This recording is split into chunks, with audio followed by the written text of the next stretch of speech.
Good morning બાળકો, કેમ છો બધા? મજામાં રહેશો બાળકો. આજે આપણે ગણિત વિષયની અંદર પ્રકરણ 2 એક ચલ સુરેખ સમીકરણ.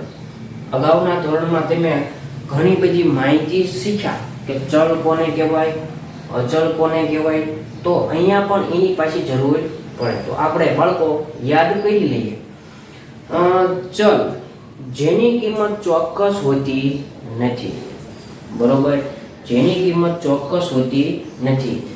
સામાન્ય રીતે ચલ a b c થી લઈને ક્યાં સુધી x y ને z આ બધા જ મૂળાક્ષર છે એ બીજી ABCD માં લખેલા છે. અહીંયા પહેલી ABCD નો ઉલ્લેખ થતો નથી.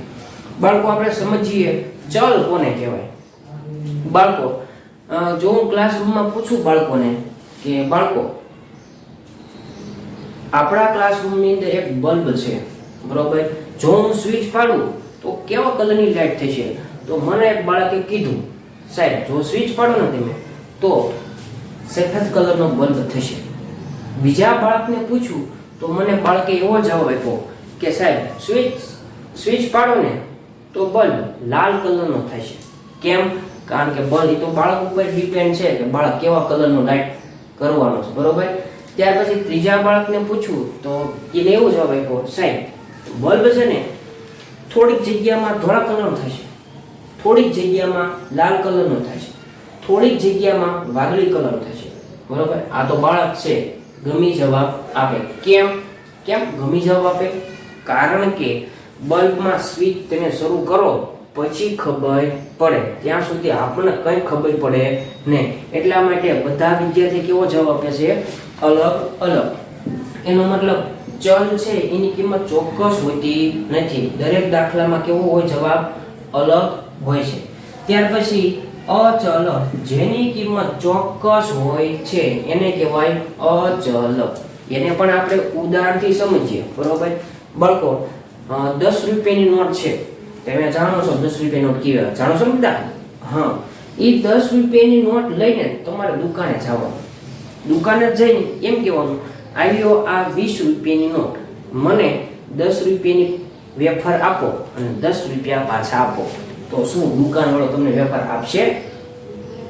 વેફર તો આપશે, પણ 10 રૂપિયા પાછા આપશે ના. કેમ? કારણ કે તમે જે નોટ લઈ ગયા છો એ તો 10 ની છે, પણ તમે દુકાનવાળાને કહી રહ્યા છો 20 ની નોટ છે. ના. કેમ? કારણ કે 10 ની નોટ એ પાક્કું છે અને 10 ની નોટ જ કહેવાય. એનો મતલબ એની કિંમત કેવી થઈ? ચોક્કસ. એટલે કે અચલ જેની કિંમત ચોક્કસ હોય છે. 10 ની નોટ એટલે 10 ની નોટ જ કહેવાય ને બીજું કંઈ કહેવાય નહીં, બરોબર. કોઈ વિદ્યાર્થી કે 10 ની નોટ છે એને 50 ની નોટ જ કહેવાય ના, તો એ ખોટું પડે, પાક્કું છે. ત્યાર પછી એક ચલ સુરેખ સમીકરણનું સૂત્ર એ x + b બરાબર 0. આ છે એક ચલ સુરેખ સમીકરણનું સૂત્ર. અહીંયા જુઓ તો a અને b પૂર્ણાંક સંખ્યા છે. પૂર્ણાંક સંખ્યા એટલે શું? તો કે જેમાં ધન આવે, ઋણ આવે અને 0 નો સમાવેશ થાય, પણ એની કિંમત 0 હોવી જોઈએ નહીં. ચલો ત્યાર પછી સમીકરણમાં હંમેશા સમતા અથવા સમાનતા અથવા બરાબરનું ચિહ્ન આવેલું હોવું જોઈએ. જો ન હોય તો એને કોઈ દિવસ સમીકરણ કહેવાતું નથી. તો તેને જુઓ તો શું અહીંયા બરાબરનું નિશાન છે? હા, આ જ બરાબરના નિશાનનું નામ 3 પ્રકારનું છે. પહેલું પ્રકાર સમતાનું ચિહ્ન, બીજું સમાનતાનું ચિહ્ન અને આ જ નિશાનનું નામ બરાબર. એટલે પરીક્ષામાં ગમે રીતે પૂછાય કે સમીકરણમાં હંમેશા શું આવેલું છે? સમતાનું ચિહ્ન, સમાનતાનું ચિહ્ન અને બરાબરનું નિશાન આવેલું હોય છે. બાળકો આ પ્રકરણમાં માત્ર આટલી માહિતી જ આવે છે. તો આપણે સ્વાધ્યાય 2.1 ની દાખલાની શરૂઆત કરીએ.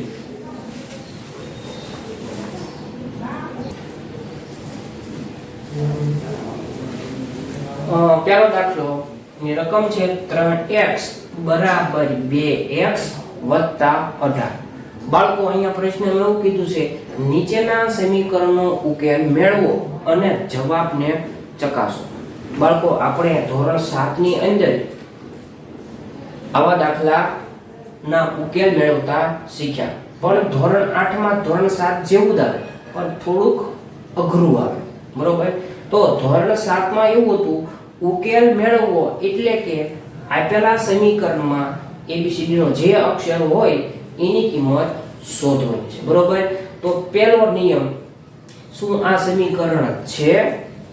હા, સમીકરણમાં શું હોવું જોઈએ? હંમેશા બરાબરનું નિશાન હોવું જોઈએ, તો જ સમીકરણ કહેવાય. બાળકો આપણે આ દાખલાનો ઉકેલ મેળવવા માટે મારી ભાષામાં તમને કહું તો જે x વાળા છે એને આપણે એક બાજુ ભેગા કરવાના હોય અને અચળ વાળા જે હોય એને આપણે બીજી બાજુ ભેગા કરવાના હોય, બરોબર? તો તમે જુઓ અહીંયા તો શું x વાળા છે? હા, તમે કહેશો સાહેબ અહીંયા છે 3x અને બીજો જે 2x છે એ તો બરાબરની બીજી બાજુ છે, બીજી બાજુમાંથી ને આ બાજુ લાવવું છે તો ઈ એમ નામ આવે નહીં, ઈ આવે તો ખરા પણ કેવી રીતે આવે? નિશાની ફેરવવી પડે. તો આ જે 2x છે એને આપણે બરાબરની ડાબી બાજુ લઈએ તો 3x. હવે આ 2x કેવી સંખ્યા છે, પ્લસ કે માઈનસ? હવે ઈ કેમ ખબર પડે? તો આ જે 2x છે એની નિશાની ક્યાં હોય? અહીંયા હોય. અને જે આ નિશાની છે કોઈની છે? 18 વાળાની, પણ આપણે 18 વાળાને કઈ લેવા દેવા નથી. તો 2x ની નિશાની કઈ? પ્લસ. ઈ પ્લસ હતા એને આપણે લાવીએ બરાબરની ડાબી બાજુ તો કેવા થાય? Minus 2x. જો આવી ગયા. હવે બધું એમ નામ લખી નાખો તો બરાબરના બરાબર એમ નામ 18 ના 18. હવે અહીંયા પ્લસ લખ્યા નહીં, કેમ? કારણ કે અહીંયા પ્લસ લખો કે ન લખો તો 18 દુઈ ધન જ કયો. હવે જુઓ તો x વાળા ભેગા થઈ ગયા. હા, હવે નિયમ પ્રમાણે બાદબાકી આ 3x કેવા? Plus 2x minus plus minus minus 3 માંથી 2 જાય 1 x, પણ બંનેમાંથી મોટું કોણ? 3 ની નિશાની અડિયા ના, 3 ની નિશાની ક્યાં હોય? આગળ હોય, બરોબર? તો નિશાની નથી તો કેવાય છે પ્લસ, લખવાની જરૂર નથી.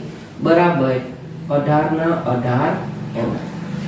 બાળકો અહીંયા જે x છે એને પહેલા 1 છે, સહગુણકમાં હંમેશા 1 હાજર જ હોય, લખવાની જરૂર હોતી નથી, એટલે x બરાબર 18. આ પહેલા દાખલાનો જવાબ.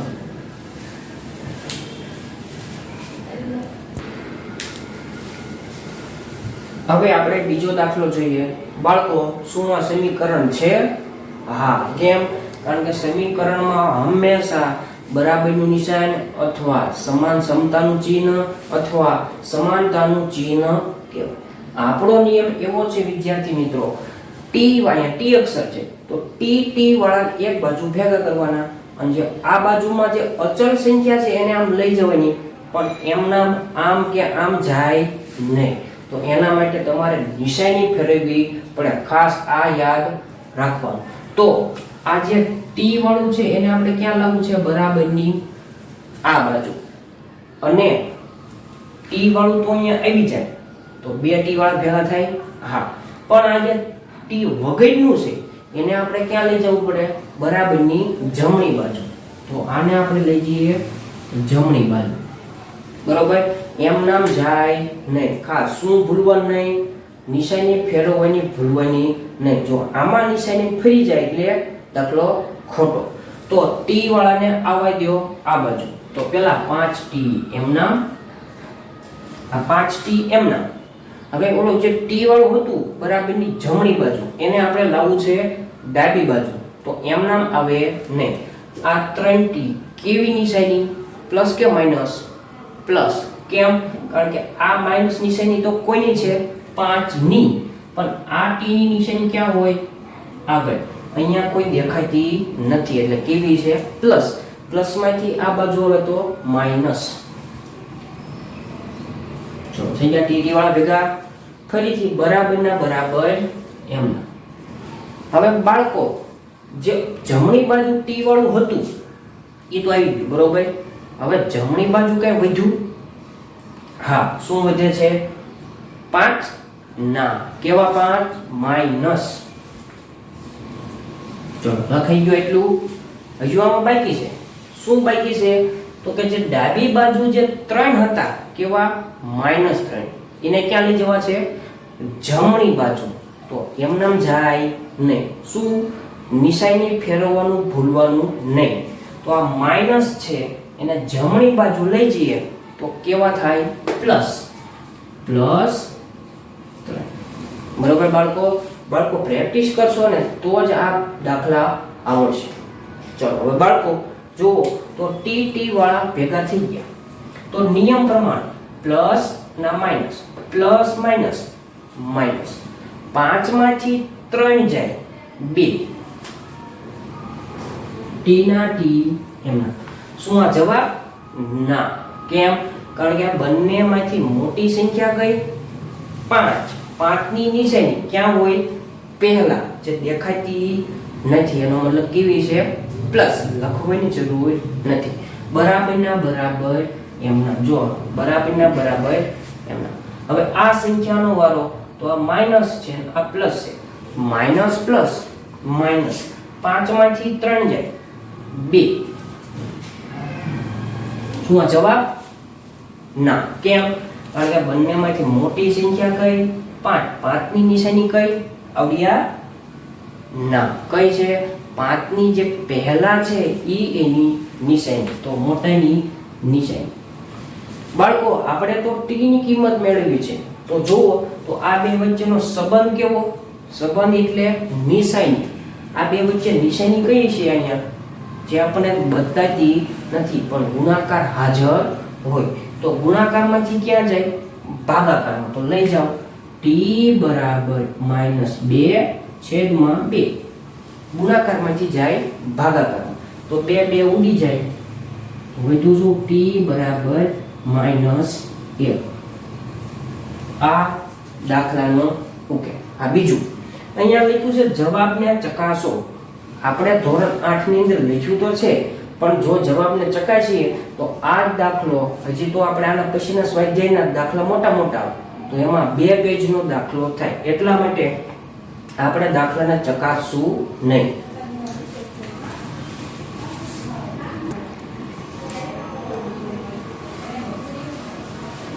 હવે દાખલો નંબર 3. અહીંયા છે x. તો આપણો નિયમ એવો છે x વાળા પદને જમણી બાજુ છે એને લાવવાના ડાબી બાજુ. અને ડાબી બાજુમાં જે અચળ સંખ્યા છે એને લઈ જવાની જમણી બાજુ. પણ એમ નામ જાય નહીં. શું ભૂલવાનું નહીં? નિશાની ફેરવવાની ભૂલવાની નહીં. આ ખાસ યાદ રાખવું. તો 5x એમ નામ, આ 5x એમ નામ. હવે બીજું ક્યાં x વાળું છે? હા, એ તો આમ છે જમણી બાજુ. એને આપણે ક્યાં લાવવું છે? બરાબરની ડાબી બાજુ. તો આ કેવા છે? પ્લસ. તો પ્લસ હોય તો આમ આવે તો માઈનસ. બરોબર? આઈડિયા x વાળા ભેગા. હવે કા બાકી? હા, તો કે બરાબરના બરાબર એમના. તો પહેલા જમણી બાજુમાં કઈ સંખ્યા વધી? 3x તો અહીંયા આવી ગયા છે. તો વધ્યું શું? 5. હવે કઈ બાકી? હા, શું બાકી? 9. હવે 9 તો બરાબરની ડાબી બાજુ છે. લઈ જવાના ક્યાં? બરાબરની જમણી બાજુ. તો એમ નામ જાય? ના. શું ભૂલવાનું નહીં? નિશાની ફેરવવાનું ભૂલવાનું નહીં. તો આ +9 છે. જમણી બાજુ જાય તો -9 થાય. હવે જો તો x વાળા ભેગા થઈ ગયા અને અચળ વાળા ભેગા થઈ ગયા. હવે બાદબાકી થાય. 5 માંથી 3 જાય 2x. મોટી સંખ્યાની નિશાની બેમાં મોટું કોણ?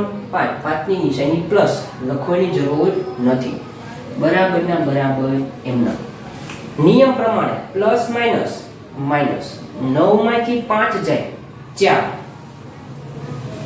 જવાબ? ના. કેમ? કારણ કે બંનેમાંથી મોટી સંખ્યાની નિશાની ભૂલવાની નહીં. તો બેમાં મોટું કોણ? 9. 9 ની નિશાની માઈનસ. હવે આ બંને વચ્ચેનો સંબંધ કેવો છે? ગુણાકારનો. ગુણાકારમાંથી જાય ભાગાકારમાં. કોણ જાય? 2. કોના નીચે? 4 ના નીચે. x બરાબર -4 ના છેદમાં 2. 2 ના ઘડિયામાં 4. 2 દુ 4. તો x બરાબર -2. આ એનો સમીકરણનો ઉકેલ. ત્યાર પછી ચોથા નંબરનો એક્ઝામ્પલ. અહીંયા મૂળાક્ષર છે z. આપણો નિયમ એવો છે z વાળાને ભેગા કરવાના. તો જમણી બાજુ છે એને ઉપાડીને ડાબી બાજુ લાવવાના. એમ નામ ના. હવે યાદ રહી ગયું, નિશાની ભૂલવાની નહીં. તો 4z એમ નામ. હવે જે 2z છે જમણી બાજુ એને ક્યાં લાવ્યા આપણે? બરાબરની ડાબી બાજુ. નિશાનીનો ફેરફાર ભૂલવાનું નહીં. તો આ પ્લસ છે તો એની પાસે તો -2z બરાબર. હવે જમણી બાજુ પેલા વાળો આવે. જમણી બાજુ કઈ વધ્યું? તો કે 2z તો આવતા રહ્યા. તો વધ્યું શું? 6. પૂરું? ના. હવે શું બાકી રહ્યું? તો કે ડાબી બાજુમાં અહીંયા 3 બાકી છે. એને ક્યાં લઈ જઈશું? બરાબરની જમણી બાજુ. એમ નામ ના. શું? હા, નિશાની ફેરવવાની ભૂલવાની નહીં. તો આ 3 કેવા છે? પ્લસ. તો પ્લસ માંથી જાય માઈનસ. બરોબર. હવે જુઓ તો જ્યાં થઈ ગયા ભેગા, અચલ ભેગા. હવે સરવાળો બાદબાકી થાય. તો નિયમ પ્રમાણે પ્લસ માઈનસ માઈનસ. 4 માંથી 2 જાય તો કે 2 અને z ના z. બંનેમાંથી મોટી સંખ્યાની નિશાની પ્લસ લખવાની જરૂર નથી. બરાબર ના બરાબર એમ ના. 6 માંથી 3 જાય 3. મોટી સંખ્યાની નિશાની 2 મોટું કોણ? 6 ની નિશાની પ્લસ લખવાની જરૂર નથી. ચાલો હવે બે વચ્ચેનો સંબંધ ગુણાકાર. ગુણાકારમાંથી જાય ભાગાકારમાં. 3 ના છેદમાં 2. આ થયો સમીકરણનો ઉકેલ.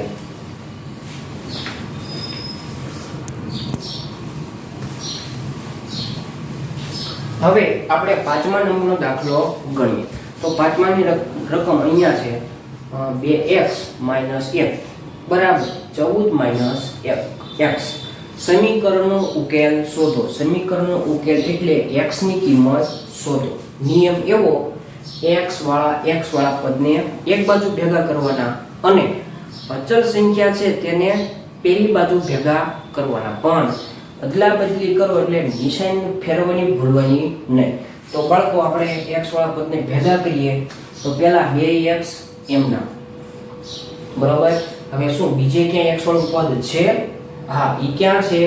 બરાબરની જમણી બાજુ. તો એને આપણે ડાબી બાજુ લાવવું હોય તો નિશાની ફેરવવાની ભૂલવાની નહીં. તો આ x કેવા છે? પ્લસ કે માઈનસ? માઈનસ. કારણ કે એની નિશાની ક્યાં છે? હંમેશા પહેલા જ હોય. એનો મતલબ આ છે એની નિશાની. તો માઈનસ હતી તો આ બાજુ આવે તો પ્લસ થાય. પ્લસ x બરાબર ના બરાબર એમ. હવે જમણી બાજુ કઈ વધ્યું? કેમ જમણી બાજુ? તો કે બરાબર હવે કઈ થઈ ગઈ સાઈડ? જમણી બાજુ. તો જમણી બાજુમાં હવે જમણી બાજુ શું વધે છે? 14 ના 14 એમ. હવે જે ડાબી બાજુ જે સંખ્યા છે એને લઈ જવી છે આપણે જમણી બાજુ. એમ નામ જાય નહીં. તો આ નિશાનીનું ફેરફાર કરવાનું ભૂલવાનું નહીં. આ માઈનસ છે, જમણી બાજુ લઈ જઈએ તો કેવા થાય? +1.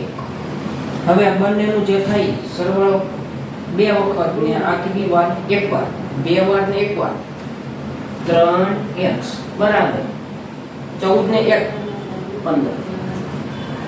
ખાસ બંનેમાંથી મોટા નિશાની ભૂલવાની નહીં. અહીંયા તો 2 પ્લસ જ છે એટલે કઈ જરૂર નથી.